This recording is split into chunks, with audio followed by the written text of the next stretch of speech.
Hello friends, स्वागत है आपका आपके YouTube channel Ajay Kumar LLB पर। और आज हम अनुकंपा नौकरी के कुछ महत्वपूर्ण तथ्य बताने जा रहे हैं जिससे अनुकंपा नौकरी पाने में आपको मदद मिलेगी। इसका पहला पार्ट हमने 2 दिन पहले अपने यूट्यूब चैनल पर अपलोड कर दिया है। बाकी दूसरा पार्ट आज हम आपको बताने जा रहे हैं। तो चलिए दोस्तों शुरू करते हैं। सबसे पहले यदि आपने हमारा चैनल सब्सक्राइब नहीं किया है तो कृपया कर दीजिए और साथ में बेल आइकन को भी दबा दीजिए ताकि ऐसी ही महत्वपूर्ण जानकारी हम आप तक पहुंचा सकें। तो चलिए दोस्तों शुरू करते हैं। कल हमने 10 पॉइंट आपको बताए थे, आज हमारा 11वां पॉइंट ये है। अनुकंपा नौकरी देने का अधिकार विभाग सचिव या विभाग प्रमुख या उसके समतुल्य रैंक के अधिकारी को ही है। जी हाँ दोस्तों, विभाग सचिव या विभाग प्रमुख या उसके समान रैंक का अधिकारी ही अनुकंपा नौकरी दे सकता है। 12 पॉइंट है। मृतक आश्रित कोटे में परिजनों को ग्रुप सी या ग्रुप डी की ही नौकरी दी जाती है और जो वैकेंसी है उसका 5% ही अनुकंपा नौकरी को दिया जाता है। जी हाँ दोस्तों, जो मृतक आश्रित कोटे में परिजनों को ग्रुप सी या ग्रुप डी की पोस्ट दी जाती है, ग्रुप ए या बी नहीं दी जाती है। और जितनी भी वैकेंसी होती है उसका 5% ही अनुकंपा नौकरी को दिया जाता है। 13वां पॉइंट है। केंद्र सरकार के किसी भी विभाग में ग्रुप ए और बी में अनुकंपा नौकरी नहीं दी जाती है। जी हाँ दोस्तों, यदि मृतक ग्रुप ए या बी में कार्यरत था और उसकी मृत्यु हो गई है तो उसके स्थान पर जो भी उसके परिजनों को नौकरी दी जाएगी वो ए और बी में नहीं दी जाएगी बल्कि ग्रेड सी या ग्रेड डी में ही उसे पोस्टिंग दी जा सकती है। 14वां पॉइंट है। जिन परिजनों को मौजूदा वर्ष में नौकरी नहीं मिल पाई है उन्हें भविष्य में नौकरी के लिए योग्य माना जाता है। जी हाँ दोस्तों, जैसे किसी कर्मचारी की मृत्यु हो जाती है उस वर्ष में और उसी वर्ष में उन्होंने अप्लाई किया है और उसे नौकरी नहीं मिली है अनुकंपा नौकरी, तो उसे अगले साल या उससे अगले साल भी नौकरी मिल सकती है। ये नहीं है कि उसने जब अप्लाई किया है उसे तभी नौकरी मिल पाएगी, उसे भविष्य में भी नौकरी मिल सकती है। भविष्य में खाली होने वाली रिक्तियों को लेकर वर्तमान में भर्ती नहीं की जा सकती है। जी हाँ दोस्तों, यदि भविष्य में कोई होने वाली रिक्ति है तो उसे लेकर वर्तमान में भर्ती नहीं की जा सकती है। अगला पॉइंट है।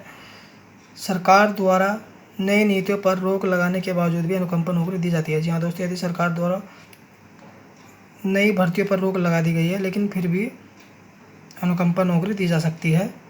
विधवा महिला के द्वारा उचित शैक्षणिक योग्यता के नहीं रखने पर भी उसे चतुर्थ श्रेणी कर्मचारी के पद पर नौकरी दी जाएगी। जी हाँ दोस्तों, यदि किसी सरकारी कर्मचारी की मृत्यु हो जाती है तो उसकी वाइफ को, चाहे वो ज़्यादा पढ़ी लिखी भी नहीं है तो भी उसे 4th क्लास कर्मचारी के पद पर नौकरी दी जाएगी। नेक्स्ट पॉइंट है। मंत्रालय और विभाग चाहे तो बहुत दिन से लंबित मामलों में भी परिजनों को अनुकंपा नौकरी दी जा सकती है। जी हाँ दोस्तों, मंत्रालय और विभाग चाहे तो जो बहुत दिन से लंबित मामले हैं उनमें भी परिजनों को उनकी नौकरी दी जा सकती है। नेक्स्ट पॉइंट है। विभाग के द्वारा 3 साल पुराने लंबित मामलों को भी पुनः ओपन किया जा सकता है और परिजन को नौकरी दी जा सकती है। जी हाँ दोस्तों, विभाग के द्वारा 3 साल पुराने लंबित मामलों को भी पुनः ओपन किया जा सकता है और परिजनों को नौकरी दी जा सकती है। नेक्स्ट पॉइंट है। लंबित मामलों में परिजनों को चतुर्थ श्रेणी के किसी पद पर नियुक्त किया जाएगा। जी हाँ दोस्तों, जो लंबित मामलों की नौकरियां होती हैं उनके परिजनों को केवल चतुर्थ श्रेणी के किसी पद पर ही नौकरी मिल सकती है।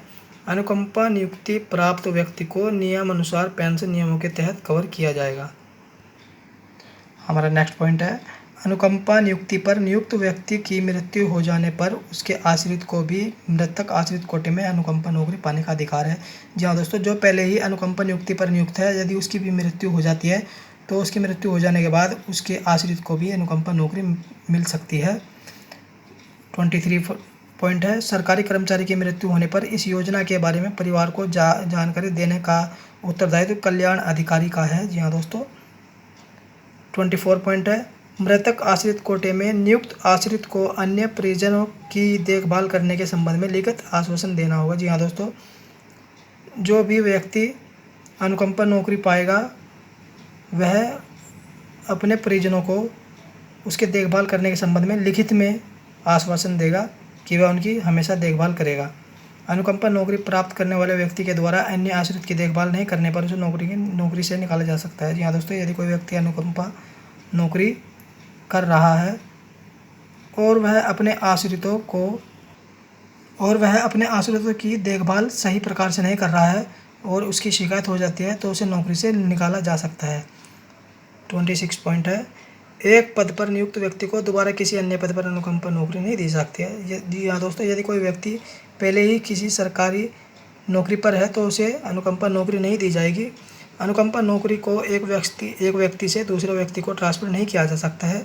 28 पॉइंट है, चतुर्थ श्रेणी कर्मचारी की मृत्यु के मामले में उसके परिजन को उसकी शिक्षा के आधार पर ग्रुप सी के पद पर नियुक्त किया जा सकता है। जी हाँ दोस्तों, भले ही कोई व्यक्ति ग्रुप डी कर्मचारी था, लेकिन उसकी मृत्यु के बाद उसके परिजनों को उसकी शिक्षा के आधार पर ग्रुप सी पर भी नियुक्ति दी जा सकती है। 29 पॉइंट है, न्यायालय द्वारा समय समय पर पारित किए गए आदेश अनुकंपा नौकरी पर भी लागू रहेंगे।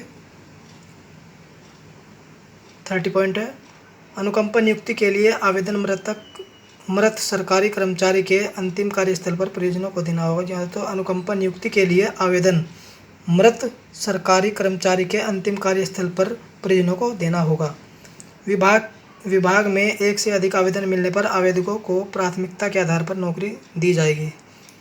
मंत्रालयों और विभागों के पुनर्संरचना होने के हालात में भी अनुकंपा नौकरी के लिए मिले आवेदन पत्रों को निरस्त नहीं किया जा सकता है। जी हाँ दोस्तों, जानकारी अच्छी लगे तो लाइक करो, कमेंट करो।